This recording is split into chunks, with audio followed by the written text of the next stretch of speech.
¿Quién analiza desde el punto de vista filosófico el surgimiento de los totalitarismos? Una filósofa alemana, por cierto, pariente de Walter Benjamin, también judía, que es Hannah Arendt. Hannah Arendt va a publicar un libro después de la Segunda Guerra Mundial que se titula El origen de los totalitarismos. Y yo, pues ese libro le he dedicado bastante trabajo durante bastante tiempo.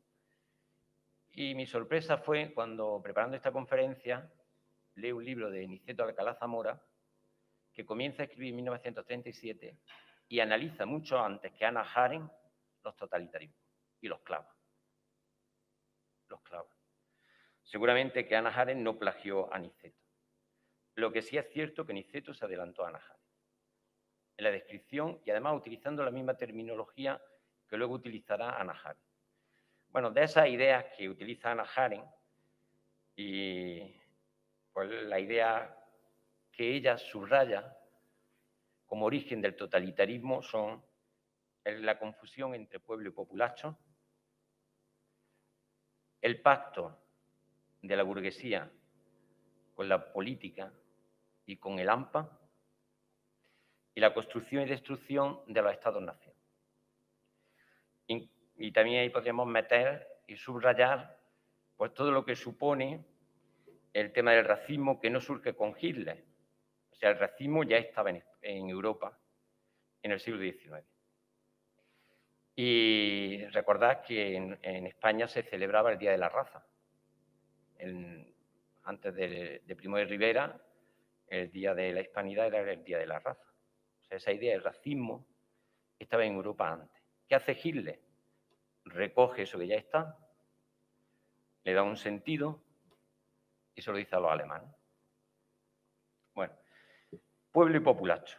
A ver, voy a poner, antes de continuar con Hannah Arendt, quisiera que vieseis una foto y yo leer un texto del que fue jefe de la Casa Real de Juan Carlos I. Mirad, Sabino Fernández Campos, pues va a hacer un homenaje a Niceto Alcalá Zamora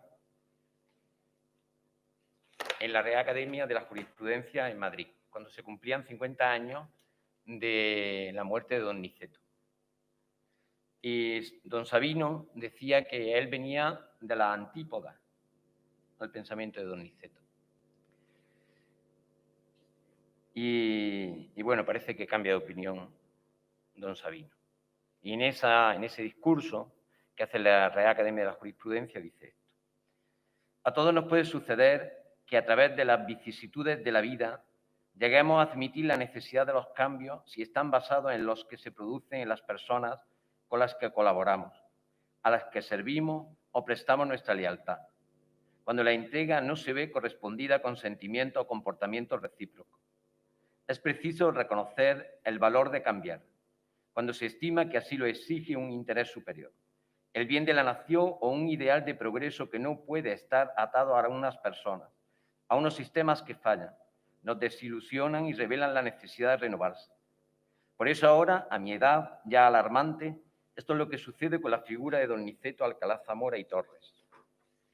Alcalá Zamora fue un personaje importante de la política española, al que ahora recordamos desde esta Real Academia, a la que perteneció, cuando se cumplen 50 años de su fallecimiento fuera de nuestra patria. Para mí es un honor ofrecer en su memoria el testimonio de mi profundo respeto. Don Sabino. Y tiene su valor el que sea don Sabino, porque ha estado cerca del rey don Juan Carlos, como don Niceto estuvo cerca de don Alfonso XIII. Y los dos, bueno, Niceto cambió un poquito más que don Sabino, pero parece que don Sabino cambió un poco también. Bueno, la idea de pueblo y populacho. Esta idea es fundamental y sobre el tema de las democracias, ¿no?, compuesta o fundamentada en lo que se va a dar en llamar el hombre masa o la desaparición del individuo, va a ser tratada por mucha gente a principios del siglo XX, entre ellos Azaña. La tesis doctoral de Azaña aborda este tema. Y es importante porque eso quiere decir que Azaña, cuando llega a los años 30, si a principios del siglo XX él ya había conocido y desentrañado el hombre masa, sabía a quién se dirigía y sabía cómo manejar a la gente perfectamente. Bueno, pues Hannah Arendt dice que se ha producido durante el siglo XIX y XX una gran confusión, que es confundir pueblo con populacho. Y la diferencia, dice, el populacho es la caricatura del pueblo. ¿Y qué diferencia, voy a ir rápido, qué diferencia hay entre el pueblo y el populacho? Bien, pues que el pueblo está compuesto por gente que piensa y el populacho está compuesto por gente que obedece al líder, al hombre fuerte, pero que no piensa. Bueno, pues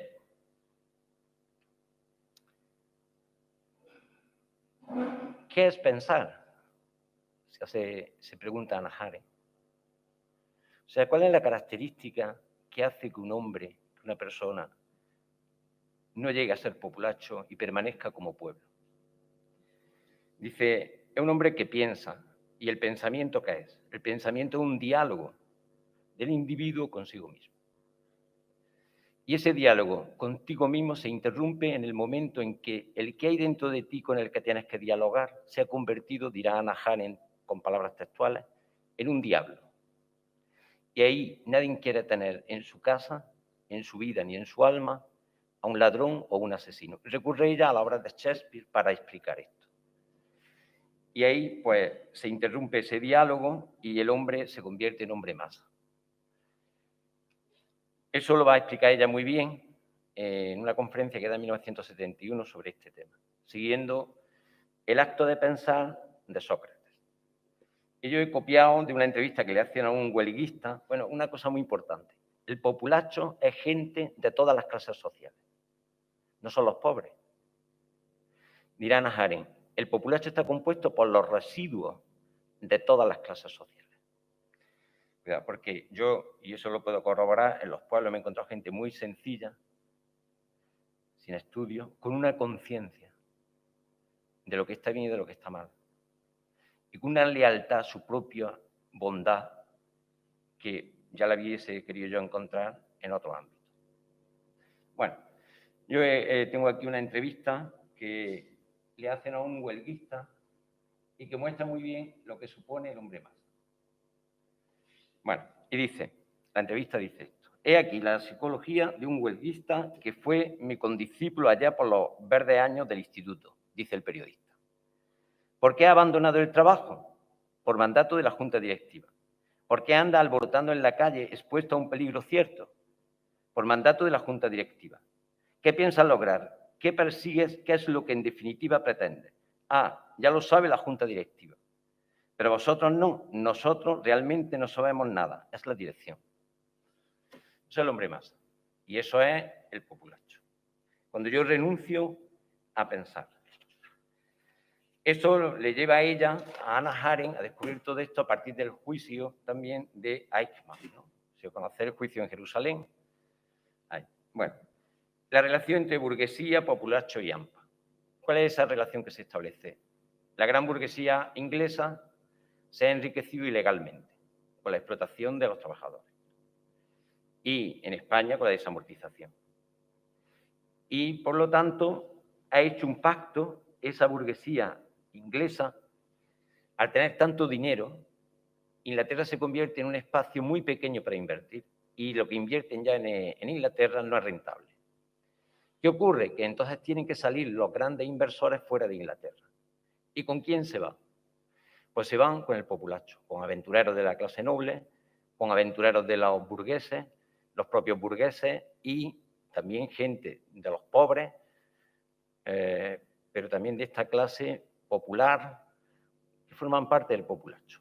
Esto es lo que dirá Hannah Arendt, y todos se van a conquistar el mundo y, por lo tanto, a construir el imperio británico. Y en España, pues, ¿qué ocurre? Pues ocurre con la desamortización, ocurre más o menos igual, un enriquecimiento ilegal por parte de la burguesía que va a dejar mucha gente tirada en la cuneta. Bueno, ¿y el AMPA qué tiene que ver? Pues comenta Hannah Arendt, ¿no? ¿Cómo? La burguesía genera al AMPA, la genera, Dice, el AMPA o la mafia, es un subproducto de la burguesía. Y yo recuerdo, y lo digo, bueno, voy a poner 2 ejemplos para que nadie se pueda molestar. La boda de la hija de Arnal, en el Escorial, estaban invitados todos. En esas imágenes se ve la clase alta, económica, la alta burguesía, la clase política y el AMPA, invitada a la boda. Y con los ERE en Andalucía, o con las mariscadas, esas fotos de los sindicalistas con las mariscadas, que me parece una cateta, y tal, pues eso igual, ¿no? O sea, esa conexión burguesía, AMPA, política, eso permanece. O sea, está dentro del sistema. O sea, que nadie espere que mañana todos van a ser honrados, que no lo van a ser. Porque el sistema económico, digamos, exige eso. Dice, había una renuncia, dirá Hannah Arendt, a los principios éticos por parte de la burguesía en el siglo XIX. Y dice, una vez que cometieron el pecado original de ese enriquecimiento, después asumió otro tipo de pecado y no preguntarse por las consecuencias, pues el problema es que efectivamente, pues que no... Vamos a ver. No preguntarse por las consecuencias a nivel... Este chiste lo saqué del periódico El Mundo hace muchos años, cuando a la gente le dio por el 0,7 para los pobres. Ya esa moda pasó, ahora tenemos otras modas ideológicas. Pero muestra muy bien, ¿no?, al Imperio Británico y a la desamortización. Y hablando de la desamortización, en Loja y en Priego de Córdoba, la desamortización se da de forma muy distinta. Mientras que en Loja la burguesía se apodera de toda la riqueza, y eso quiere decir no que me quedo con las tierras de la iglesia, tierras con las que se financiaban los hospitales para los pobres, tierras con las que se financiaban los colegios para los pobres, la mayoría, tierras con que efectivamente se financiaban las parroquias, pero tierras con las que se financiaba el ayuntamiento. Todo eso pasa a manos del Estado y el Estado las saca a subasta y las compra la burguesía, el que más dinero tenía. En esas tierras vivía gente en mitad del cortijo, en el cortijo, y vivía de la tierra que rodeaba el cortijo a lo mejor durante generaciones. Esa gente se va a quedar sin nada, sin casa para vivir y sin tierra que cultivar. Se van a convertir en unos jornaleros a los que además la burguesía, que se ha corrompido éticamente, pues va a despreciar. Eso pasa en Loja, pasa en Priego, pero en Priego lo que ocurre es, según me informa a mí el archivero de Priego, se le da a cada familia un trozo de tierra suficiente para vivir. Bueno, pues eso es clave. ¿Por qué? Porque la burguesía de Priego con eso va a evitar la conflictividad social, porque la gente va a tener tierra para vivir o para no tener que irse a armar una revolución como sí va a suceder en Loja. En Loja se va a producir la revolución de 1861 con Pérez de Lara, donde miles de personas de todo el entorno de Loja van a ocupar Loja y van a... Quiero enseñar un mapa.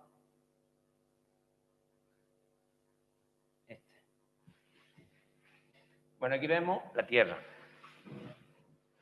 Aquí tenemos a Loja, Montefrío, Priego anda por ahí, allí arriba, Archidona e Hinaja. Algarinejo aquí en medio.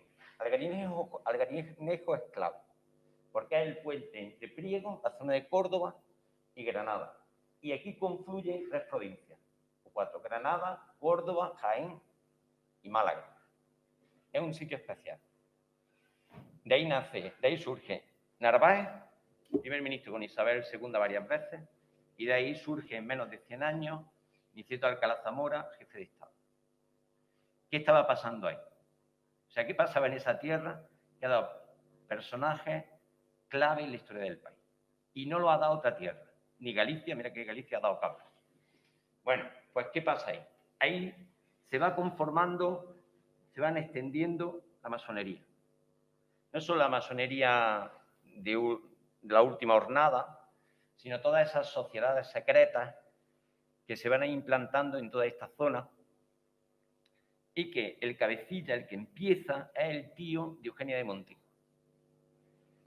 Y el marido de Eugenia de Montijo va a utilizar las sociedades secretas, llamadas sociedades secretas del 10 de diciembre, para que las construya en Francia, para darse un autogolpe de Estado y llegar a ser emperador de Francia. Esas sociedades secretas de Francia, del 10 de diciembre, las construye Napoleón III creando grupos donde se les dice a esa gente que esto es una sociedad benéfica.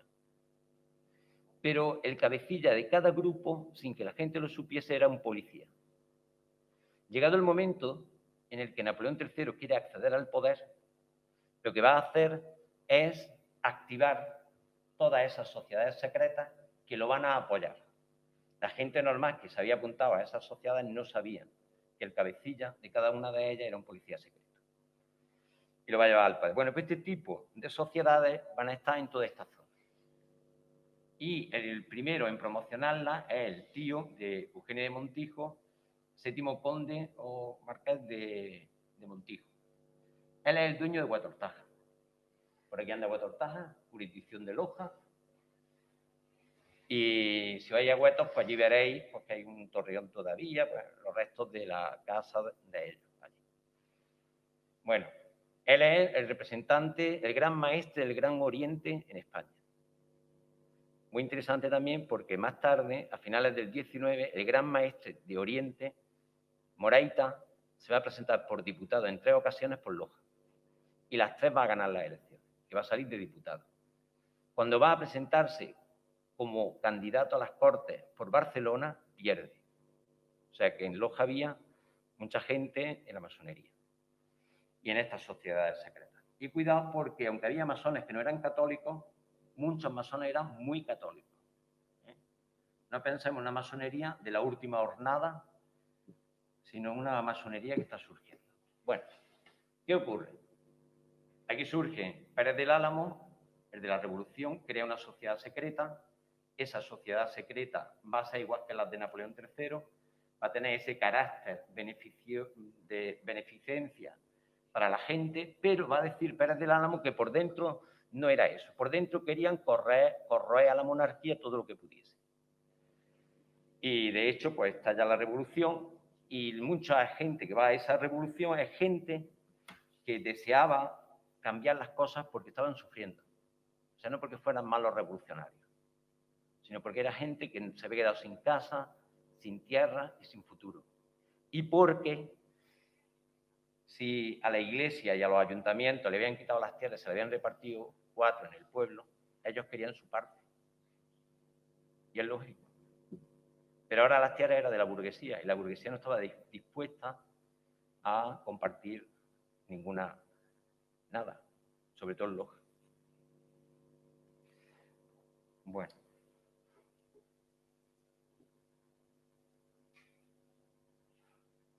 Este es un personaje de Loja, nos estamos acercando a la Priego y a Loja. Este es miembro de la Real Academia de la Lengua a principios del siglo XX. Este es Narváez, primer ministro de Isabel. Este es Miguel Moraita, como he dicho antes, el gran maestre del Gran Oriente Español, candidato a las Cortes por Loja. Y que gana. Este es Pérez del Álamo. Era veterinario y enemigo acérrimo de Narváez. Bueno. Vamos a ir acercándonos a la familia de Niceto.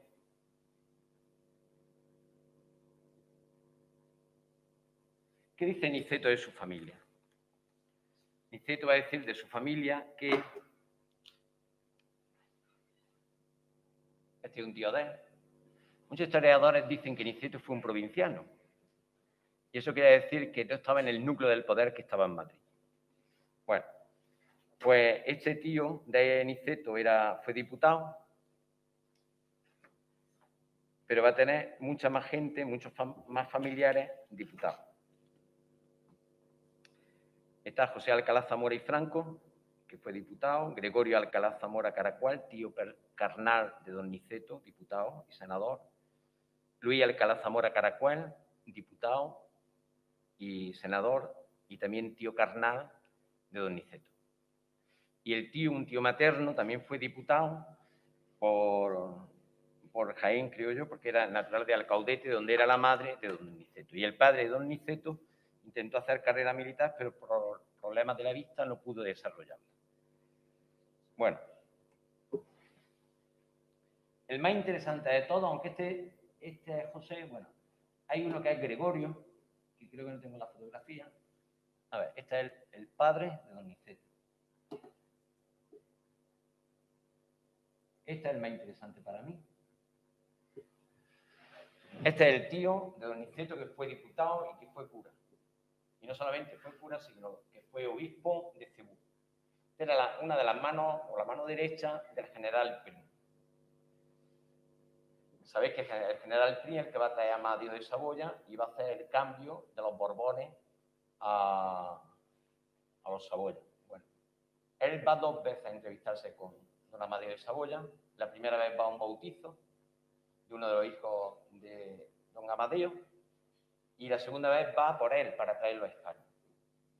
Una vez que termina ese periodo, lo hacen obispo de Cebú en Filipinas y, según las malas lenguas, muere envenenado en Filipinas.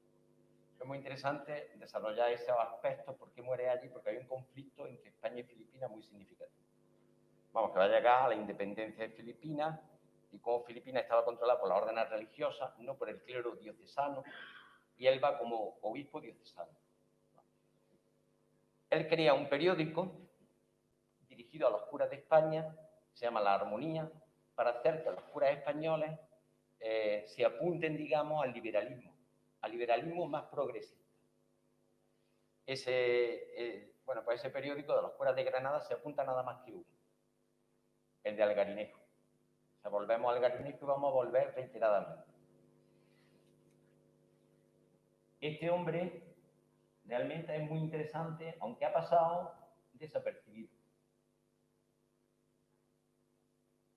Bueno, y ahora quisiera yo hablaros de la familia de la mujer de Niceto. Esto, los que sois de Priego, sabéis lo que es, el asilo, la fundación, el patronato Arjona Valera. Estos son un asilo, pero mucho más que un asilo. Que en los años 40 y tantos, una prima hermana de la mujer de Niceto dona 2.000 millones de pesetas para crear ese asilo para los pobres de Priego, para los hombres. Después se admiten a las mujeres, y yo creo que está funcionando muy bien y está relacionado con la Iglesia.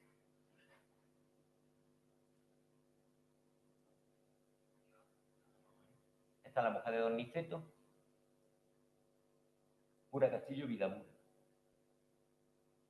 Bueno, esta escuela, bueno, explico quién es la mujer de don Niceto. La mujer de don Niceto es hija de un abogado de Priego.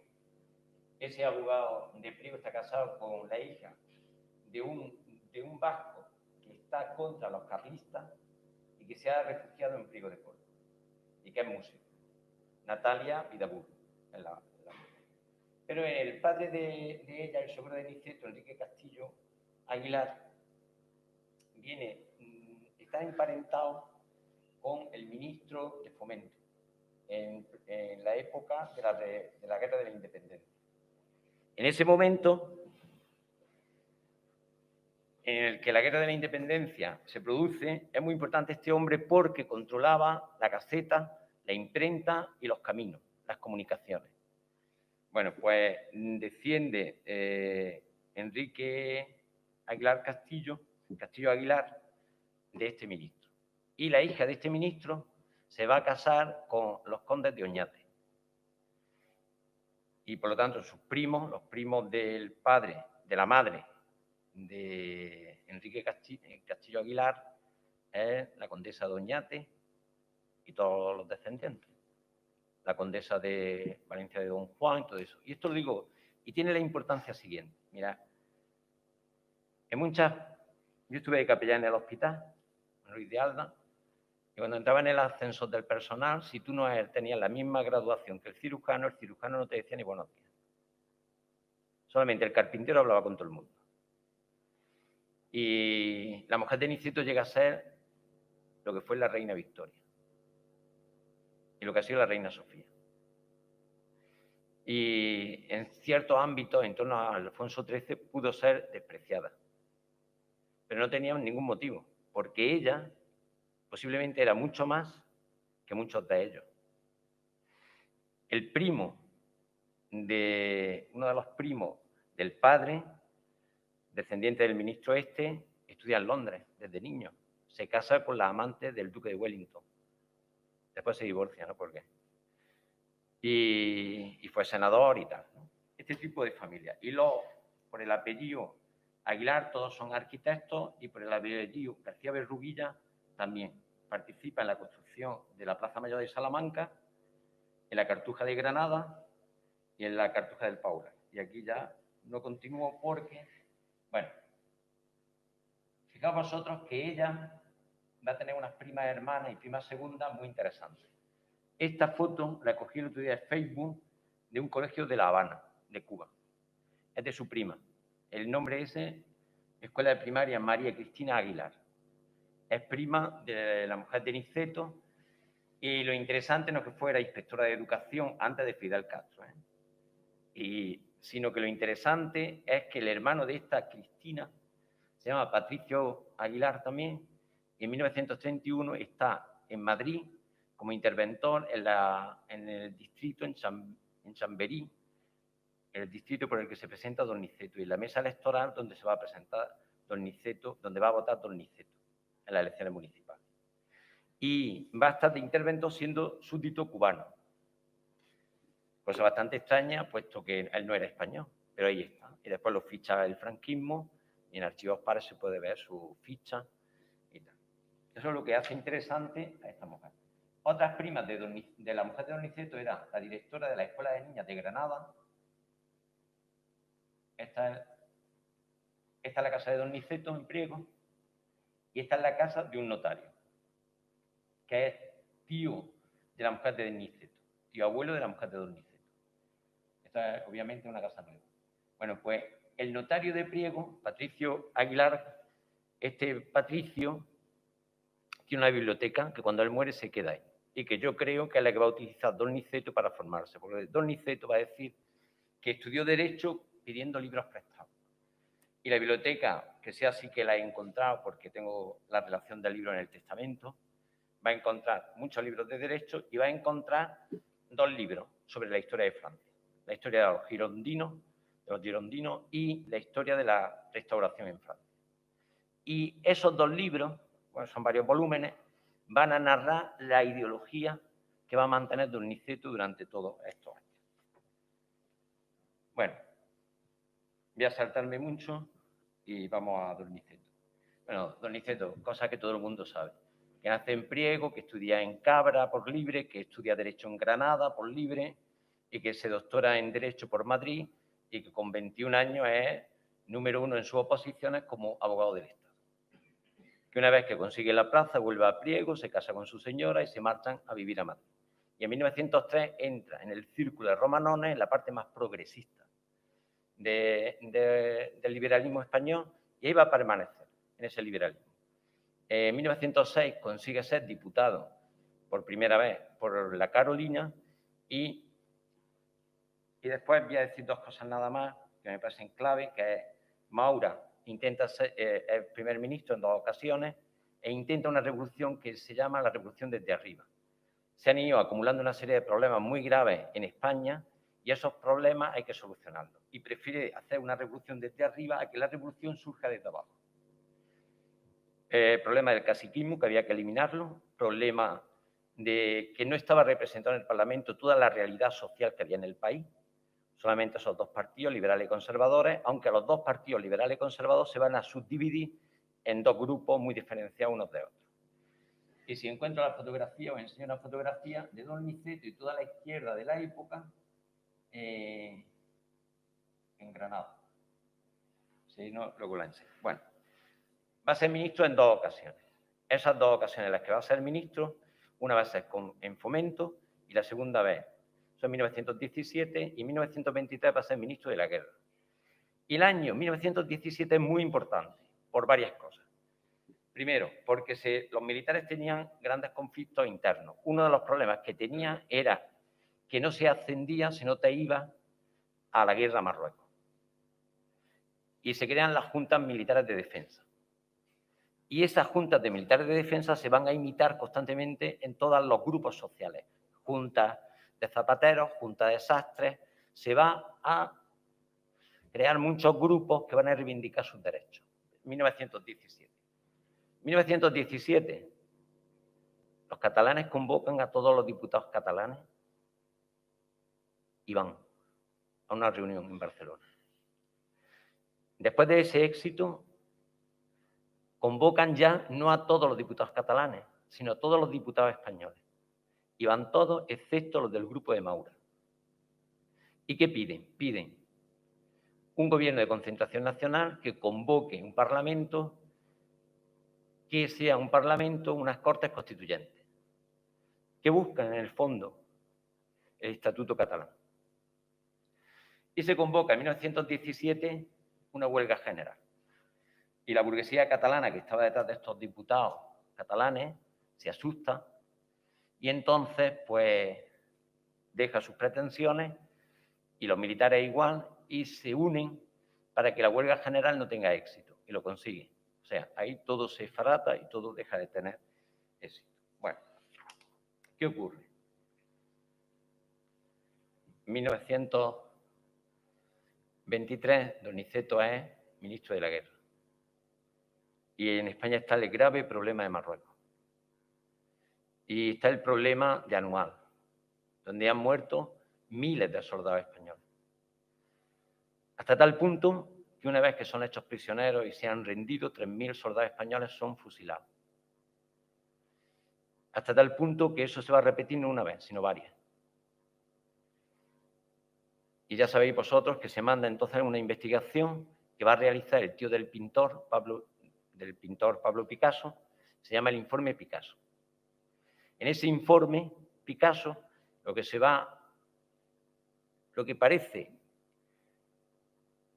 que va a descubrir es que el rey está implicado y los altos mandos del ejército. Las Cortes convocan para el 10 de octubre, 2 días de octubre, son convocadas para abordar el tema del informe Picasso y el 13 de septiembre de 1923 Primo de Rivera da un golpe de Estado y digamos que paraliza ese informe Picasso. Ese informe Picasso va a seguir su curso y se va a condenar a Damaso Berenguer, que era el encargado del ejército de Marruecos. ¿Y qué va a hacer el rey? Indultarlo. ¿Qué va a hacer Alfonso XIII? Nombrarlo jefe de la Casa Real. ¿Y qué va a hacer don Alfonso XIII cuando cae Primo de Rivera? Nombrarlo sustituto de Primo de Rivera. Lo cual, como podéis ver, si Alfonso XIII, aceptando el golpe de Estado de Primo de Rivera, como dice Donizeto, apoyando y provocando el golpe de Estado de Primo de Rivera, se ha cargado el Parlamento y la Constitución de 1876, si al que ha sido condenado por el informe Picasso, judicialmente condenado, Berenguer, se le nombra jefe de la Casa Real y después se le nombra sustituto de Primo de Rivera, cuando llega ese momento de decidir qué solución tiene España, como se preguntará don Niceto, la solución no puede estar en Alfonso XIII. ¿Qué ha pasado en estos años de Primo de Rivera? Pues que han perseguido a don Niceto todo lo que han podido. Y Niceto, como abogado, se pone a defender a todos los funcionarios que han sido expedientados y expulsados del funcionariado nacional por Primo de Rivera. Y él lo va a defender jurídicamente. Además, va a París varias veces a entrevistarse con Sánchez Guerra, que está allí exiliado, y con otros políticos se van a encontrar allí buscando esa solución. Cuando cae Primo de Rivera, se va a producir un juego. Y ese juego va a estar a 2 bandas. Por un lado, va a estar Sánchez Guerra, que ha nombrado a un abogado de Madrid, Villanueva, para intentar un golpe de Estado y hacerse con el poder y convocar elecciones, y a la vez va a estar Alfonso XIII buscando un candidato, que como he dicho antes lo encuentra en Dámaso Berenguer. ¿Qué ocurre? Que al poner a Berenguer, pues Niceto piensa que todo está fracasado. Pero entonces piensa una cosa. Se va a Valencia, aquí me estoy saltando muchas cosas, y allí va a dar un discurso espectacular, que es el discurso que se produce en el Teatro de Apolo de Valencia el 13 de abril de 1930. ¿Y qué dice en ese discurso? En ese discurso dice: yo soy un hombre hondamente liberal, yo soy un hombre hondamente místico, o sea, religioso, y yo me planteo cuál es la solución de mi país. Posibles soluciones, y lo explica.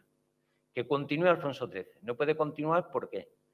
Pues no puede continuar porque ha quitado la Constitución de 1876, ha cerrado el Parlamento, ha puesto un dictador, después ha puesto a otro y después va a poner a Aznar. Por lo tanto, esa solución no es admisible. Otra solución, como ha pasado con Juan Carlos I y Felipe VI, que el padre abdique en el hijo. Y dice Niceto: en la problemática que hay dentro de la familia real, yo no la voy a comentar aquí en el Teatro Apolo, por respeto a las personas. Don Juan de Borbón, padre de Juan Carlos I, es el sexto hijo en la línea de sucesión. Uno de los anteriores había muerto, pero por lo tanto era el quinto hijo. Y tenían que producirse las renuncias a los derechos dinásticos uno a uno. Y hasta 1923 no va a abdicar el primogénito de Alfonso XIII. Y había problemas, tal. Y Niceto descarta esa posibilidad. Se pregunta a don Niceto: ¿podemos recuperar los partidos y la Constitución de 1876? No podemos, porque los partidos están destrozados, no existe. Solución que ve don Niceto: la República. ¿Qué está planteando don Niceto? ¿Quién está triunfando en Europa? El totalitarismo. Eso lo sabe don Niceto. O sea, dictaduras totalitarias, no cualquier dictadura, sino totalitarias. Yo he estado de cura en muchos pueblos y hay pueblos donde el alcalde entra a tu casa a ver, a probar el puchero, a ver si tiene la suficiente sal. Y si no, te la echa, te manda al municipal que le eche la sal al puchero. Eso es el totalitarismo. El control de tu vida pública y privada hasta el extremo. Eso no es cualquier dictadura. Don Niceto se adelanta a las democracias europeas 15 años. Esta es la propuesta de don Niceto. La solución para nuestro país no puede ser el totalitarismo. Vamos a crear una democracia, una república sin rey, porque el rey está en la situación que está, ha hecho lo que ha hecho. Yo he contado algo de lo que ha hecho Alfonso XIII. Alfonso XIII hizo muchas más cosas. Vamos a crear una democracia con un parlamento, con un senado, con unos partidos políticos más amplios que los que había antes del golpe de Estado de Primo de Rivera, o sea, que esté la izquierda, que esté el nacionalismo catalán, el vasco, o sea, la realidad del país que esté ahí. Esa no es la democracia actual. Esas no son las democracias que se instauran en Europa después de la Segunda Guerra Mundial. Pues esa es la propuesta de don Niceto. Y dice don Niceto: ¿qué república? ¿Una república que esté en manos solamente de los republicanos? No. ¿Una república que esté en manos de los republicanos? No. Una república que esté en manos de todos los españoles. Y tienen que estar dentro de esa república los hombres que están a mi derecha.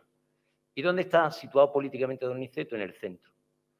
Un hijo de don Niceto dirá: mi padre era de centro izquierda. Bueno, pues de centro izquierda o centro derecha, el partido que él va a fundar junto con Maura se va a llamar la derecha liberal republicana.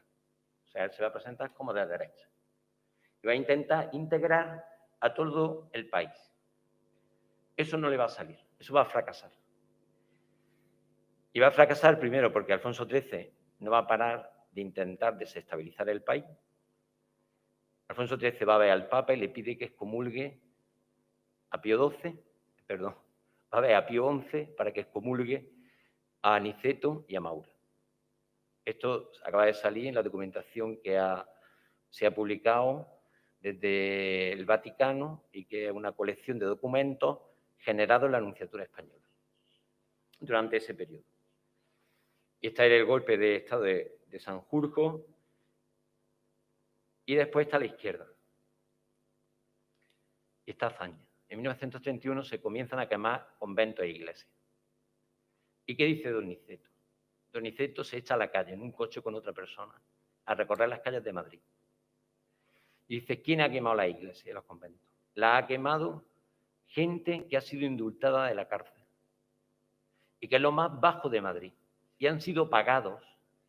¿Quién le ha pagado a esta gente para que queme la iglesia y los conventos en Madrid? Y dirá, no lo sé. Sé que la masonería no ha sido. Y esto lo va a repetir varias veces a lo largo de sus memorias. Aquello que pasó no fue la masonería. Eso le costaba. Porque también va a decir, la ley, el artículo 26 de la Constitución del 31, que digamos entre comillas o sin comillas, que va en contra de la Iglesia, sí va a estar la masonería detrás. Y eso lo va a decir el hermano de Franco, Ramón Franco, que forma parte de una logia masónica. Y va a decir Ramón Franco que él y otros movieron a sus hermanos dentro del Parlamento para aprobar esa ley. Y Donizeto dirá, la ley, este artículo es un calco del pensamiento de la masonería. Bueno, ese artículo 26.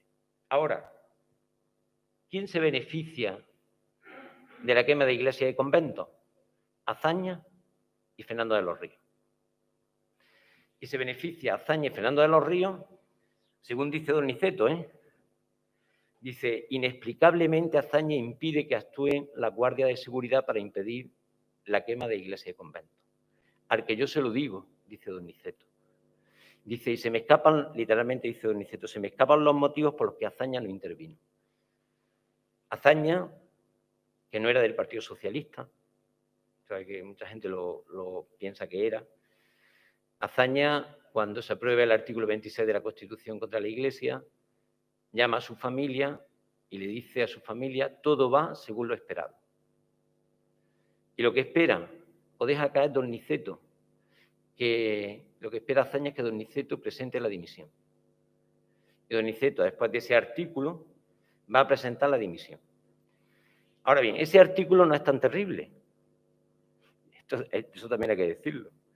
¿Y eso quién lo va a decir que no es tan terrible ese artículo de la Constitución?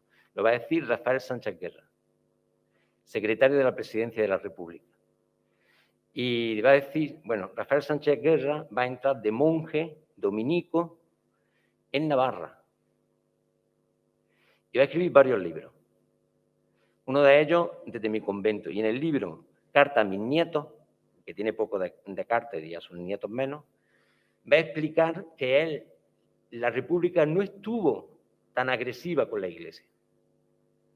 Y dice, vamos a ver, el artículo 26 de la Constitución lo que dice es que se disuelvan aquellas órdenes religiosas que tengan un voto especial a alguien fuera del país. Y se disuelven, entonces dice Sánchez Guerra ya de monje dominico, se disuelven los jesuitas. Dice, pero los jesuitas, o sea, no se expulsan, que sí los expulsó Carlos III. Y dice, el rey católico Carlos III expulsó a los jesuitas, pero la República no los expulsó. Disolvió la orden. Y disolvió la orden y esos jesuitas construyeron y levantaron colegios camuflados, con otros nombres y tal. Y con respecto a quitarle el dinero a los jesuitas no pudimos. ¿Por qué? Porque los jesuitas, desde Carlos III, los bienes no lo tenían los jesuitas, lo tenían seglares interpuestos que controlaban la economía de los jesuitas. O sea, los jesuitas controlaban la economía a través de esos seglares. Y la República no pudo, según Rafael Sánchez Guerra, apropiarse de ese dinero.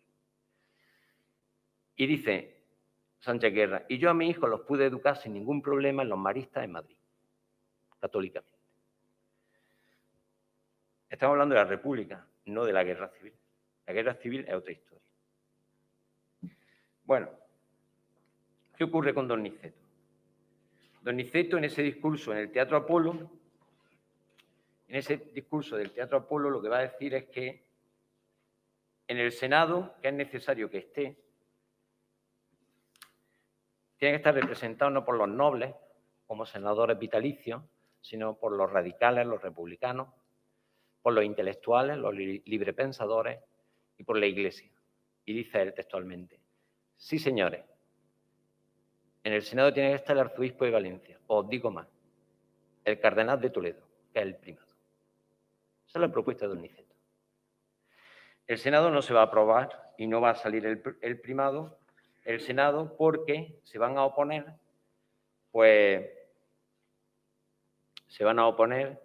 entre ellos Ortega y Gasset, que en los pasillos le va a decir a los diputados: el Senado es una cosa anticuada de naciones superadas. Esto lo dice don Niceto y entonces pues se da por terminado el tema del Senado. Votan que no al Senado y le da mucha importancia a don Niceto porque él piensa que si se llega a establecer el Senado no se habría producido la guerra civil. Porque ciertas normas no habrían salido con tanta fuerza desde las Cortes republicanas y se habrían moderado bastante. Bueno, ¿qué ocurre? Pues que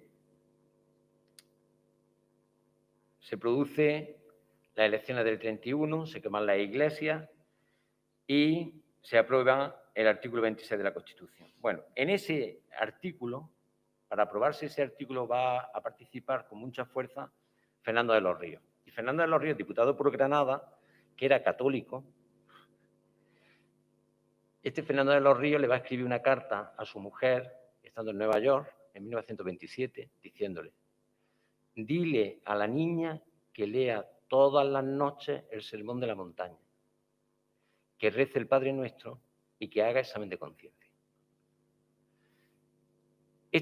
Fernando de los Ríos, el que después que está en el exilio, va a decir que la educación ha olvidado el tema de la espiritualidad y ese tema hay que recuperarlo. Bueno, pues Fernando de los Ríos va a hacer un discurso contra la Iglesia en el Parlamento. ¿Cuál es el recorrido de don Fernando de los Ríos? Es una línea que es el humanismo. Pero la línea que va, el hilo conductor de Fernando de los Ríos, uno de los elementos es el religioso, la espiritualidad. Porque se hace un discurso contra la Iglesia. Y dice de Niceto: no sé si lo hizo por mandato del Partido Socialista o por mandato de la masonería. Niceto eso no lo sabía, pero sabía que había gente detrás y que no partía eso de la experiencia personal de Fernando de los Ríos. Total, ese artículo provoca la dimisión de don Niceto se va Maura, dimite también, y dimite Rafael Sánchez Guerra. Después van a ver a don Niceto Azaña y le dice: tú eres la República, tú tienes que volver. Y es nombrado el 18, si no me equivoco, el 18 de diciembre de 1931, presidente de la República y jefe de Estado, don Niceto. Y bueno, pues ya en esos años la clave está en el año 34. En las elecciones del 33 gana la derecha, el centro derecha, y Niceto intenta conformar un gobierno de centro. Bueno, pues ahí Gil Robles está empeñado en ser presidente del gobierno. Eso decía él después de la guerra. Y lo intentó. Aquí tengo yo un documento sacado del Archivo Histórico Nacional, que es un documento, una carta que él le escribe a Franco en 1942 desde Portugal. Yo leo textualmente.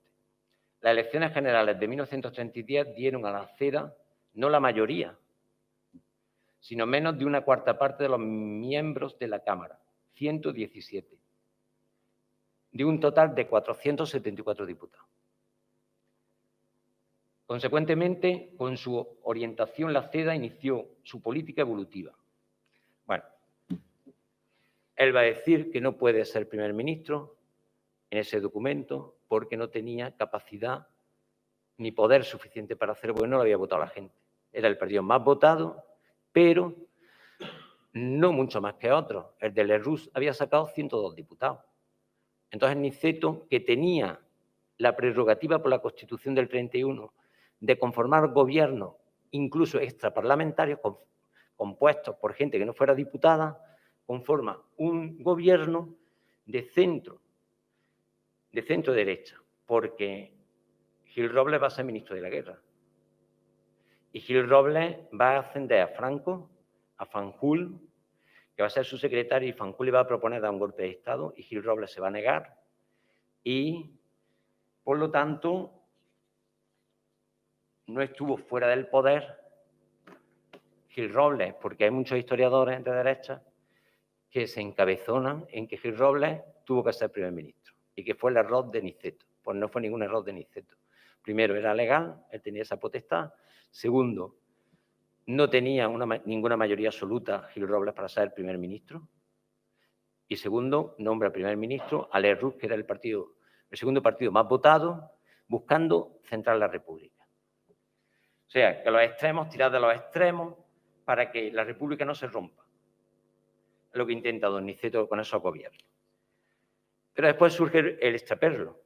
El extraperlo no es lo que luego se entiende la gente. El extraperlo es una ruleta con un truco.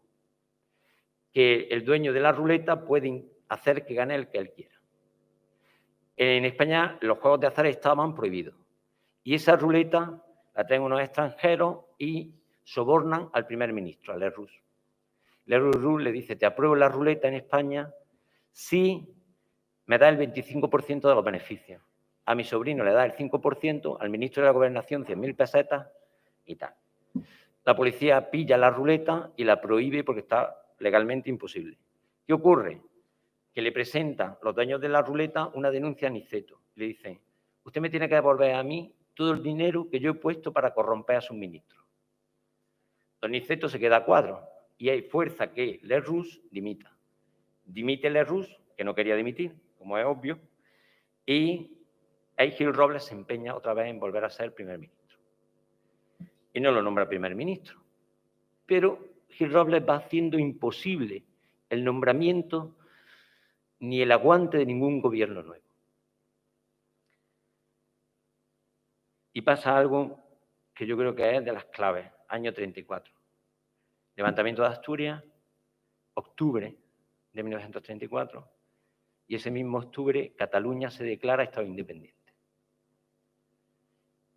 Martínez Barrio, miembro de la masonería, va en 3 ocasiones a ver a Niceto y le dice, esto lo pone Niceto en su memoria, si usted no nos da el poder a la izquierda, si usted no le devuelve el poder a la izquierda, desestabilizamos el país. Que usted no lo devuelve, no hay problema. Y entonces Gil Robles dice, a partir de 1934, la orientación de la CEDA cambia. Admitimos ya la utilización de la fuerza. Eso lo dice también en este documento que tengo yo aquí. Todo estaba preparado para la guerra civil, a partir de 1934. Elecciones, Niceto, otra acusación que hacen contra Niceto es que disolvió las Cortes. Bueno, si leéis las memorias de don Niceto va a decir que las Cortes eran un gallinero. La había cerrado las Cortes, pensando que la gente se calmase y volver a abrirlas. Y convocar elecciones en 1936 bien entrada la primavera, dice él. Y yo me voy a los libros de historia, a los historiadores que abordan ese tema y me confirman lo mismo sobre las Cortes. Unas Cortes que ya no funcionaban. Y don Niceto, unos meses antes de lo que tenía previsto, disuelve las Cortes. Se espera que gane la derecha y gana la izquierda porque hay un fraude electoral. Eso yo sé que a la gente de izquierda le sienta muy mal, pero es que es un hecho histórico. En el último libro que se ha publicado hace 1917, creo, por 2 profesores de la Juan Carlos I, demuestran con las actas que hubo una corrupción en las elecciones de 1936, no en que la gente pudiese votar, que la gente pudo votar con libertad, sino en el recuento, en las actas. Y después hubo otra segunda corruptela cuando se designaron a los diputados. La derecha volvió a perder 23 diputados. Aún así, la derecha había sacado más diputados, más votos que la izquierda, unos miles de votos más. Con el fraude electoral, mucho más. Pero es que las elecciones eran 2 vueltas y la noche de la primera vuelta el Frente Popular se lanza a la calle y dice hemos ganado, cuando eso no estaba, el recuento no estaba terminado. ¿Tuvo la izquierda la culpa de la guerra civil? ¿O la tuvo la derecha? Pues yo creo que como hay que contextualizarlo, en la visión de Europa, donde los vencedores, los que tienen éxito, son los totalitarismos, yo creo que la derecha de aquella época y la izquierda de aquella época, corrían los dos a ver quién podía implantar su totalitarismo en España, por un bando y por otro. Porque hay que estar en los años 30 y mirar por dónde sopla el viento, y el viento parecía que soplaba dirección Hitler, dirección Stalin. Y para ahí corren estos dos bandos, con todos los matices que la gente quiera. Pero, por lo que yo he leído, Largo Caballero lo tenía claro y Calvo Sotelo también. Mira, mataron a Calvo Sotelo, pero nunca eso ha sido causa de una guerra civil. Nunca. Habían matado en España a Prim, a Cánovas del Castillo, a Canalejas, a Dato. En Francia, en 1932, matan al jefe del Estado, al presidente de Francia. No hay guerra civil. Y yo lo que no creo que haya dos Españas. Yo creo que hay una España muy seria, antes y ahora, porque no hablamos de las dos Francias, cuando hubo franceses que colaboraron con mucho ahínco con Hitler, igual que existía la resistencia. Y no hablamos de las dos Francias. En España no había dos Españas, había una España. Cuando estalla la guerra civil, dice el catedrático de Historia Contemporánea de la UNED que van de voluntarios 200.000 españoles. El resto de 20 y tantos millones de españoles, ninguno fue de voluntario. Ninguno. ¿Y qué ocurre? Y creo que ya es muy tarde, voy a terminar. Niceto se marcha al exilio, lo elimina a la izquierda como presidente. En el exilio muere su mujer, en Francia, en Pau, y después marcha a Argentina. Y en Argentina, pues después de un viaje de 441 días que tarda en llegar a Argentina porque el barco lo retrasan, lo desvían a Angola, de ahí lo llevan a Rabat por carretera, de Rabat lo devuelven otra vez, al final se monta en otro barco. La República, el gobierno de la República lo va marginando, pero cuando va haciendo ese viaje, el gobierno de la República le pide que vaya a México y se quede en México. Y Niceto dice que no vuelva a México, que no va a México, que se va a Argentina. Y el gobierno de la República le da dinero y Niceto rechaza el dinero, que no tenía un duro porque se lo habían quitado todo. Y Niceto, él mismo dice, yo intenté no estar con ningún bando, porque creo que los dos bandos estaban equivocados. ¿Y qué intentó siempre? Centrar la República. ¿Y qué propuesta poner? Pues lo que se viene a concretar en la Constitución Española de 1978. Con rey, porque Niceto no habría puesto al rey. Pero esa Constitución, la nuestra, esa Constitución centrada que abre la puerta a todos los españoles, la que propuso don Niceto. Y permitidme terminar con las palabras de don Niceto. No he hablado al final de Luis López Dóriga, pero os lo tengo que contar porque yo he venido aquí a esto. Tengo que deciros que Luis López Dóriga fue un canónigo, el deán de la catedral, el que mandaba la catedral, y fue diputado republicano. Y estuvo en el Parlamento. Fue excomulgado y después el Papa le quitó la excomunión. Y fue un gran hombre para Granada, hoy olvidado. Muere en México en el exilio. Y al obispo don Balbino le mandó una carta pidiendo volver a Granada. Y don Balbino le dice, te quito todas las penas, pero como comprenderás, Granada ahora mismo no es sitio para ti. Y no quería yo irme sin eso. Y termino con las últimas palabras de don Niceto que dice, ya cuando estaba en el exilio, pudiera creerse que me anonada pensar en aquellos días aún cercanos en que lo fui todo, lo vencí todo, lo poseí todo, viéndome cual me veo sin ser nada, pareciendo que me vence todo, sin que me quede apenas nada. Sin embargo, al retirar la vista al pasado, espléndido, miro mi pobre presente con serena resignación. Para las gentes he cambiado mucho, desde el halago a la desconsideración. En mi propia estima soy el mismo, viéndome ahora en cierto modo, al someterme a estas pruebas moralmente más alto, cuando me abruman los infortunios, elevo a esto sobre el pedestal de mi dignidad. He sabido volver a la sencillez cuyo ambiente había sabido conservar. Y por eso, después de la prosperidad que no pude soñar, me he habituado a la desgracia que no podía prever. Volvería a hacer cuanto he hecho por conciencia, por deber, por justicia, pensando en Dios, en mi país y en mi alma. Porque don Niceto era un hombre que pensaba. Pues nada.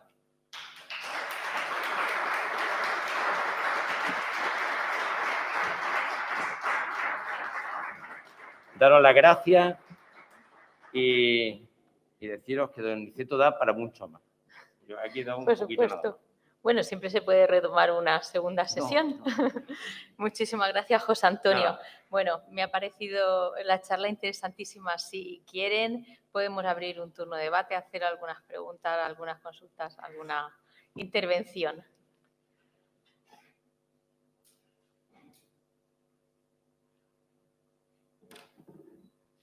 Si no, nadie quiere... hambre. Vamos, perdonad un momento porque quiero presentaros a López Dóriga. Este es el López Dóriga en México con su mujer. Lo expulsan de cura, se casa. Este es López Dóriga porque es el que trae los scouts a España, vestido de scout.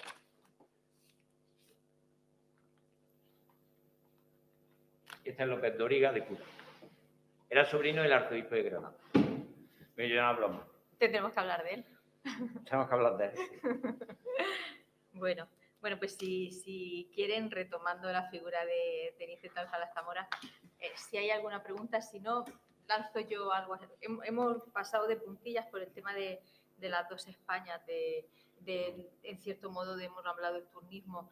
Ahora tenemos también una situación actual comprometida porque la política y las ideologías se han radicalizado en dos posturas que parece que no se van a acercar. ¿Qué nos puedes decir Pues, sobre esto? Yo lo que digo es que Niceto dice, cuando más falta hace votar al centro, la gente vota a los extremos, que son los momentos de crisis. Y yo creo que don Niceto, si enseña algo, como lo que decía de Walter Benjamin, para eso está la historia, pues hay que apostar por el centro. O sea, evitar los extremos. Aunque a veces nos cueste trabajo asumir lo que dice el centro. Lerroux era de centro y fue un corrupto. Pero si la República se centra durante lo que decía San Ignacio de Loyola, ¿no? En momentos de crisis no hay cambio. Claro. En momentos de desolación no hacer mudanza. Exactamente. Quedarse como estamos. Entonces, yo lo que pienso es eso. Yo creo que tenemos una gran suerte de tener una democracia, que hay que cuidarla. La situación ahora no es como aquella. Ahora Europa tiene muy claro que la democracia, tal y como la entendemos ahora, es lo mejor que podemos tener. Y estamos dentro de la Unión Europea, estamos dentro de la OTAN, hay bases norteamericanas en España. O sea que la capacidad de decisión de España es muy limitada. Y después el poder está muy repartido en España. O sea, el que mande el gobierno de Madrid tiene que habérselas con los que mandan las comunidades autónomas. O sea, el poder en Madrid no es un poder absoluto, como sí lo pudo ser en otros momentos de la historia. Yo lo que creo es que hay medidas que hay que ir asumiendo. O sea, creo, por ejemplo, una medida que propusieron y que mucha gente se llevó las manos a la cabeza. Darle los 400 y pico euros a toda la gente que está parada. De forma sistemática. Bueno, pues yo estoy de acuerdo con esa medida. ¿Y por qué estoy de acuerdo? Porque los empresarios están financiados, están subvencionados. Y decidme qué asociación no recibe una subvención. Porque una familia que no encuentra trabajo, porque de esas familias hay muchos, yo las conozco, yo en Caritas, en Goja, pues hay muchas familias, y le intenta encontrar trabajo. ¿Por qué van a estar mendigando? Hay que darle una ayuda mínima que se lo merece. Y después resulta que cuando yo recibo esa ayuda mínima, yo tengo una tranquilidad que por lo menos lo mínimo lo tengo cubierto en mi casa. Y yo ahora me puedo lanzar a estudiar, me puedo lanzar a buscar trabajo. El 99% de la gente no quiere ser un parásito, quiere desarrollarse vitalmente. Entonces, yo creo que esas cosas hay que ir asumiéndolas, igual que el tema de los alquileres. O sea, bueno, de los alquileres no, el problema es el problema de la vivienda. O sea, cómo a una familia se le pide que pague durante 20 años O sea, te obligan a trabajar los dos en tu casa. Y el sueldo de tu mujer o tuyo va a ser para pagar una hipoteca. Durante 20 años. Eso se llamaba esclavitud. O sea, usted trabaja para mí durante 20 años. Pero en esta esclavitud actual, tú tienes que buscarte el techo y la comida.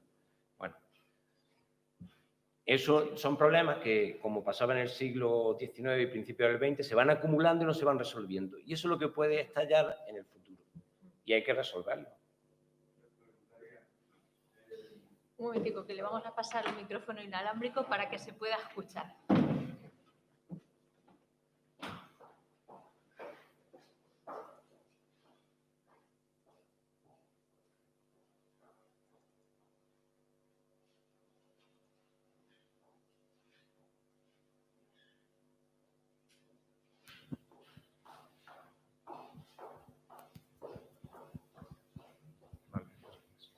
Partiendo de la base que efectivamente hay unas ayudas sociales actualmente que no estaban en los años 30 y entre otras cosas, por eso en los años 30 sucede lo que sucede y ahora no sucederá.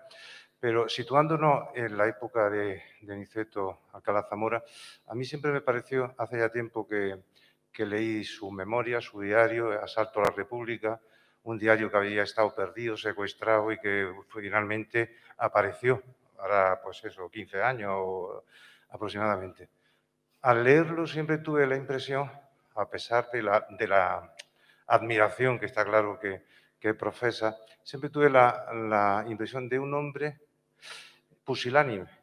O sea, viendo lo que estaba pasando en el país, que estaba ardiendo por todas partes, fuese de quien fuese la respuesta, estaba ardiendo por todas partes, se está matando a la gente por todas partes, con injusticia social y sin ella, ¿no? Pero el país estaba así, se desangraba. Su misma familia en Priego, sus fincas son asaltadas, son expoliadas, son colectivizadas, ¿no? O sea, los que actualmente dicen luchábamos por la libertad, pues eran por la libertad de las colectivizaciones, está claro, ¿no? Pero un hombre que vive eso, que además conoce la realidad del país y la vive en su misma familia, porque algunas familias pudieron pasar más o menos inadvertidos los dolores de aquellos años, pero él lo vive como presidente, como jefe de Estado y además en sus propias carnes. Y aparece en su diario pues como sin saber qué hacer. O sea, es la impresión que a mí me da.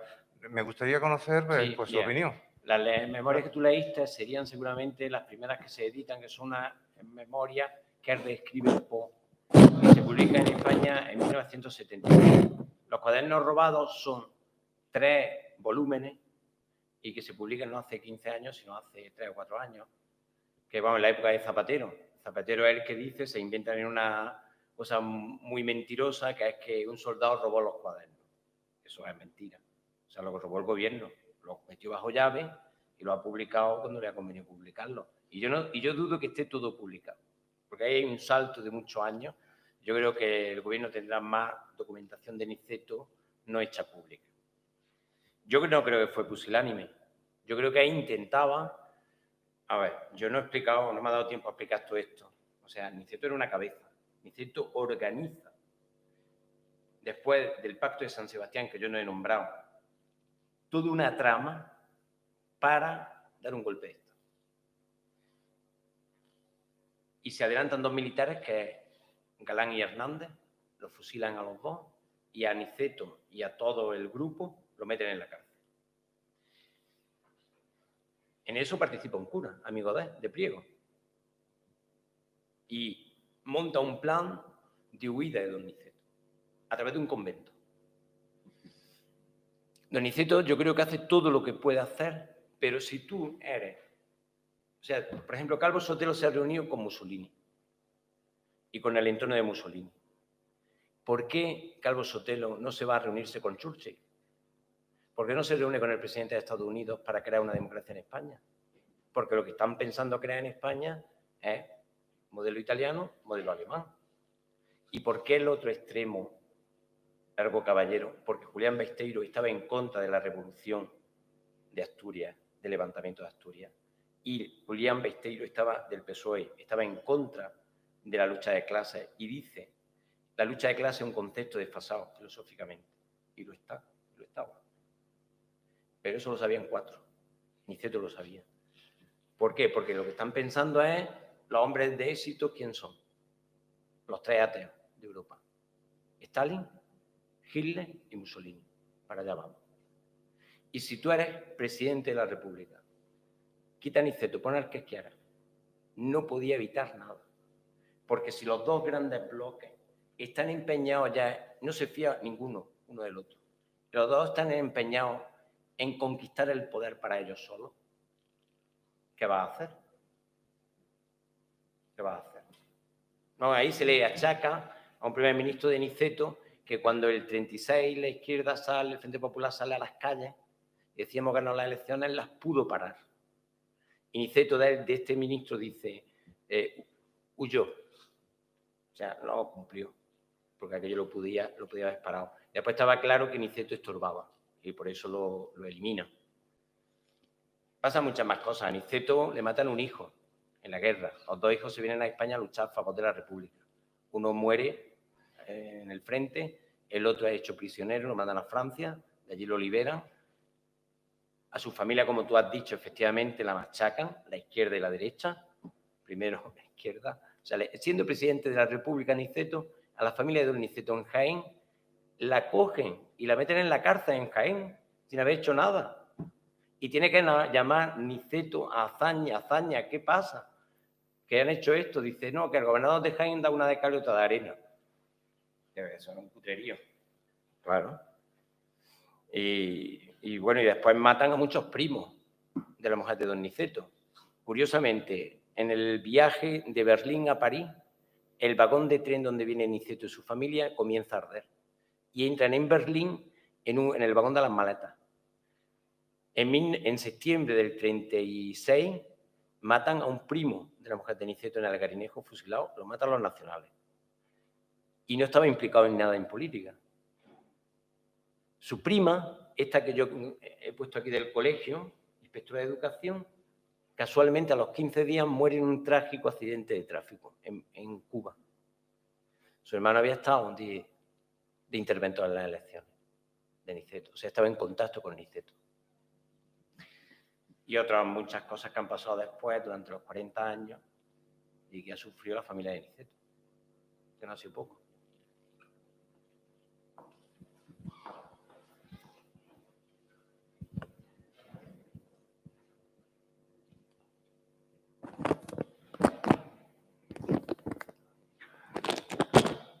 ¿Se oye? Bien. Sí.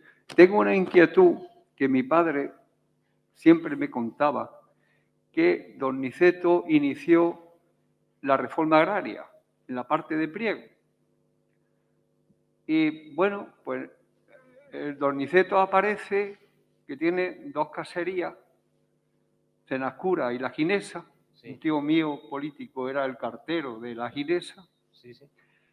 Y tengo ahí una inquietud si eso se llevó a cabo, esa reforma agraria, o cómo coincide eso. Es que me lo contaba, pero que nunca he podido despejar esa... Pues yo no le puedo decir... Porque contaban Sí. que, bueno, la inició, pero el no sería adecuado y el personal renunció a ella y de alguna forma se... En fin, ahí hay un Bueno, yo no quería entrar mucho en Priego de Córdoba, porque lo conozco algo de Priego, pero yo no soy experto en Priego. Pero, ¿ve usted la mujer que tiene usted delante? No. El señor que hay delante de esa señora es experto en Priego. Ese le va a responder después perfectamente. Yo lo que le puedo decir es lo siguiente, que yo le puedo decir que don Niceto no fue un hombre muy rico, o sea, no tuvo una gran herencia. Después fue un hombre muy rico por su trabajo como abogado. Y después, la familia de Niceto es de las familias más generosas que yo he visto con su pueblo. Y le voy a contar una cosa. Yo estoy de cura en Gójar. Casualmente, la hija de la mujer que trabajaba como sirvienta en la casa de don Niceto, de la hija de don Niceto, vive en Gójar, porque se casó con uno de Gójar. Y me dijo ella, cuando las hijas de don Niceto fueron a morir, llamaron a mi madre y le dijeron, tenemos todas estas fincas, elija usted la que usted quiera, que es para usted. Dice, y mi madre eligió una finca muy buena y muy grande, y es nuestra. Tampoco he podido contar cómo la mujer de don Niceto construye 10 casas en Priego para los pobres de Priego, que la alquilaba, no cobraba el alquiler, o sea, el usufructo, ella mantuvo la propiedad, pero el uso era pues, de los pobres de Priego. Y Niceto había construido otras tantas. Esas casas se vienen abajo y donan el solar para construir una iglesia que hay en Priego, una iglesia moderna que hay, ¿no? Y después está la prima hermana de la mujer de Niceto, de la mujer de Niceto, prima también de Niceto, creo yo, Arjona Castillo, que dona pues, esa cantidad tan tremenda de dinero en propiedades para construir ese asilo. Eso es lo que yo le puedo contar de ahí. Y después ya aquí Jesús Cuadros, que está aquí, que es el archivero de Priego y uno de los mejores conocedores de la historia de Priego, pues ahora después hablamos. Y yo es que nací en Castillo del Campo y, Sí. vamos, me cuenta medio que iba, vamos, eran practicantes, iban a misa, Claro. allí, desde la Ginesa y tal. Sí. Conozco aquello perfectamente. Luego hay una hija que se casó con un coronel de la Guardia Civil, parece que el coronel Navarro, que era por ahí del Espín, esa cosa. Pero vamos, que la cosa más eso de la reforma agraria, que es lo que más tenía... Yo creo que la reforma agraria no se llegó a culminar en la República. Creo que se quedó un proyecto. Y curiosamente, en 1921, 1922, Niceto da una entrevista y ya en 1922 él propone la reforma agraria. O sea, la reforma agraria era una cosa necesaria en España porque era vital y yo creo que no se llega, ¿no? Yo creo que después Franco hace algo con el tema de los pueblos de colonización, una cosa así. Pero que no se llega a hacer nunca, la reforma agraria, yo creo.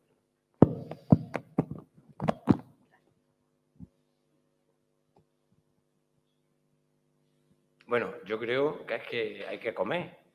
Eso es lo que yo creo. Bueno, pues muchas gracias a todos por la paciencia.